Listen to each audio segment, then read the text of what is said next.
Em 1929, enquanto o mundo quebrava em meio a uma crise financeira que aterrorizava o mundo capitalista, o artista James Whitman encontrou um fóssil humano na cidade de Clovis, Novo México.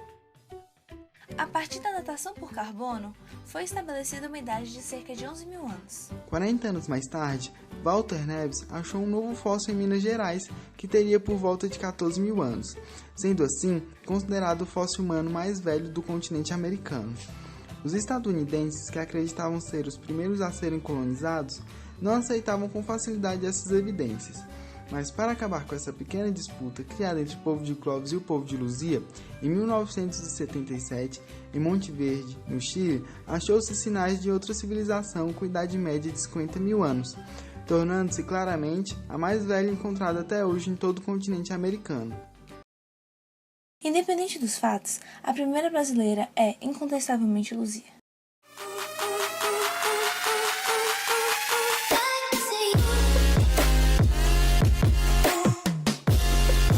O arqueólogo e antropólogo Walter Neves liderou um grupo de arqueólogos e achou incríveis 30 fósseis de esqueletos humanos na região de Lagoa Santa, Minas Gerais, próximo a Belo Horizonte, no sítio arqueológico de Lapa Vermelha.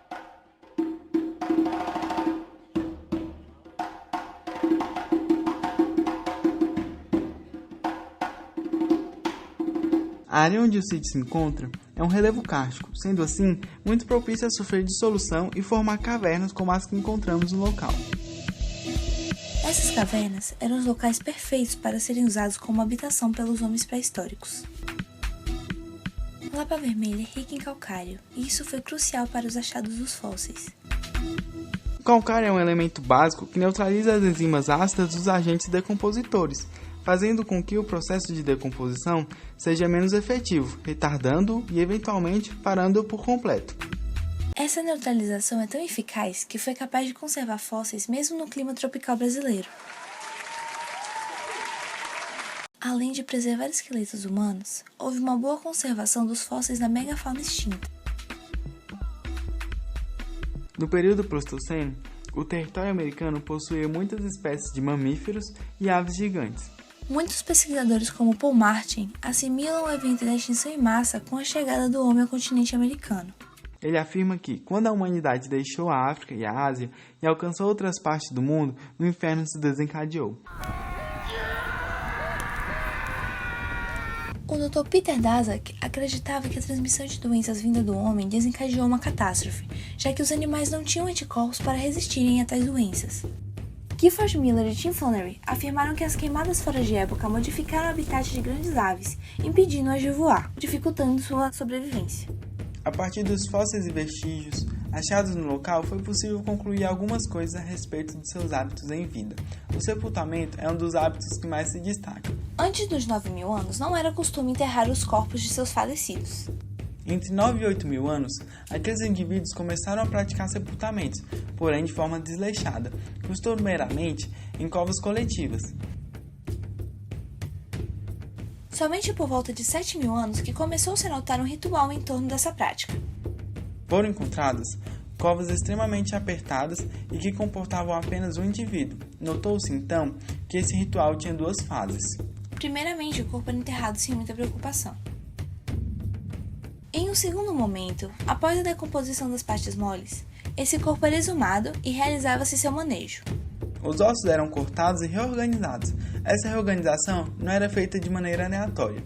Notou-se que eram enterrados crânios de adultos com um fardo de ossos do pós-crânio, geralmente ossos longos e costelas, de um indivíduo subadulto. De forma simetricamente oposta, quando um crânio de criança era enterrado, colocavam junto o fardo de ossos de adultos. Em alguns casos, os arqueólogos puderam observar supostas marcas de mordida e indícios de que o corpo possa ter sido submetido ao calor enquanto ainda possuía suas partes moles. Imagine que você tem a perna amputada na altura do joelho. Quando disposta ao fogo, a carne tende a encolher devido à desidratação, expondo o osso. Este, por sua vez, em contato direto com o fogo, queimaria de maneira diferente da parte coberta de carne. Essa é a marca de calor encontrada pelos pesquisadores. Todas essas pistas apontam para um hábito antropofágico, provavelmente ritualístico, não nutricional. Foi possível perceber que ainda no manuseio fúnebre, os dentes eram arrancados dos crânios e enterrados separadamente. A partir dos dentes, foi possível fazer um estudo acerca da alimentação desses indivíduos.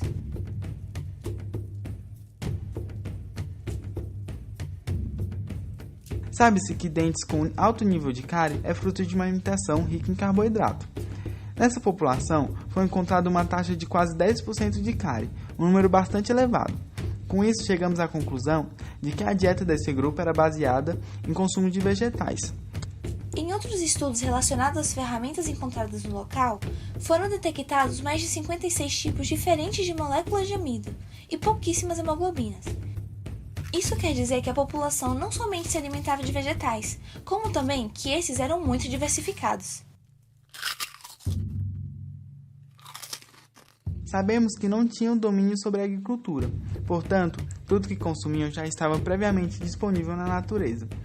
Sendo assim, essa variedade de vegetais ajuda até mesmo a recriar o paleoambiente daqueles indivíduos. Mas como se pareciam? De acordo com pesquisas e reconstruções faciais, os cientistas conseguiram ter uma ideia de como seria a fisionomia de Luzia.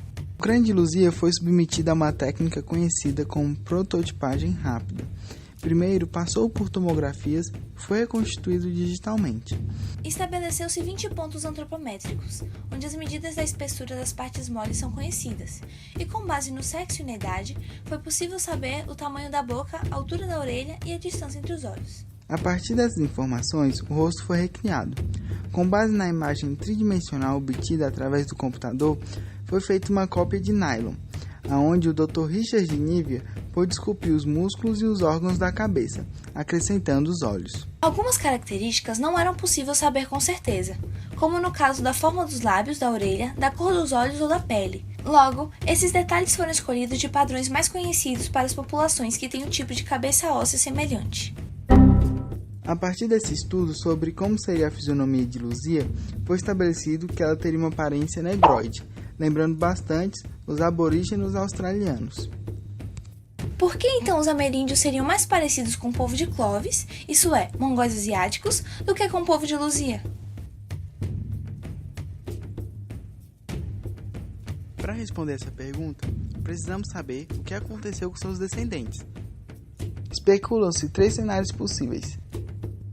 É viável que tenha havido uma substituição, onde o povo de Clovis, que seria o bando mais recente chegado às Américas, teria extinguido e substituído o povo de Luzia. Porém, os ossos achados no século XIX apresentavam sinais de serem descendentes do grupo de Luzia. Esse seria um caso de sobrevivência tardia. Por fim, pode ter havido hibridização entre ambos os grupos e, quem sabe, até mesmo outros que nós não temos conhecimento. Mesmo com esse universo de teorias em torno do povoamento da América, o certo é que esse povo se expandiu, se diferenciando e construindo novas culturas. As pinturas rupestres eram uma forma dos homens pré-históricos registrarem os rituais e seus hábitos cotidianos. Essa era uma arte pré-histórica bem simples, consistindo em carvão, pedra e ou martelo. Em 2009, Walter Neves encontrou no sítio arqueológico de Lapa Vermelha registros de um povo posterior a Luzia, mas que correspondem à mesma linhagem. Dessa vez não foram fósseis, mas desenhos grafados em uma rocha. As figuras representavam um ritual de fertilidade e possuíam cerca de 9.500 anos. As descobertas baseadas nas gravuras são consideráveis. Nomeado de Taradinho, o registro do ritual foi encontrado a cerca de 4 metros de profundidade e é considerado o mais antigo das Américas.